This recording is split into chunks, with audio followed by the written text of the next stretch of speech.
ঈদ সামনে রেখে বৈদেশিক মুদ্রা বাজারে স্থিতিশীলতা ফিরে এসেছে। মূলত প্রবাসী আয় ও রপ্তানি প্রবৃদ্ধির কারণে গত ২০ মার্চ পর্যন্ত ব্যাংকগুলোর নেট ওপেন পজিশন $৫৫০ মিলিয়ন পৌঁছেছে, যা মাসের শুরুতে ছিল মাত্র $১৫০ মিলিয়ন। আবার আগের মতো রেমিটেন্স ডলার কেনার প্রতিযোগিতা না থাকাও বাজার স্থিতিশীল হওয়ার একটি কারণ বলে জানান ব্যাংক সংশ্লিষ্টরা। ডেস্ক রিপোর্টে বিস্তারিত।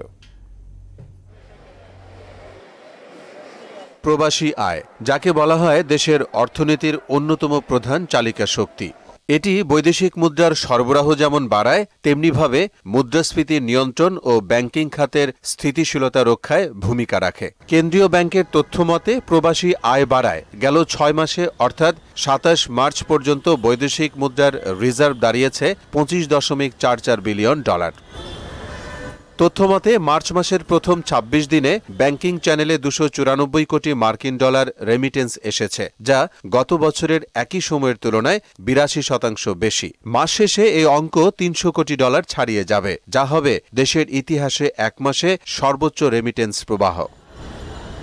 ব্যাংকিং সূত্র বলছে, রেমিটেন্স বাড়তে থাকায় কমছে ডলার সংকট। বাজারে আগের মতো ডলার কেনার প্রতিযোগিতাও নেই। বর্তমানে আন্তঃব্যাংক ডলারের বিনিময় হার ১২২ টাকা।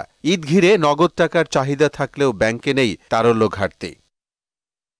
রপ্তানি উন্নয়ন ব্যুরোর সবশেষ প্রতিবেদন অনুসারে গেল ফেব্রুয়ারিতে বেড়েছে তৈরি পোশাক, কৃষি প্রক্রিয়াজাত পণ্য, প্লাস্টিক পণ্য, হিমায়িত খাদ্য এবং চামড়া ও চামড়াজাত পণ্যের রফতানি। আবার রাজনৈতিক অস্থিরতা না থাকায় এবং কেন্দ্রীয় ব্যাংকের কঠোর তদারকিতে কমেছে হুন্ডির প্রবাহ।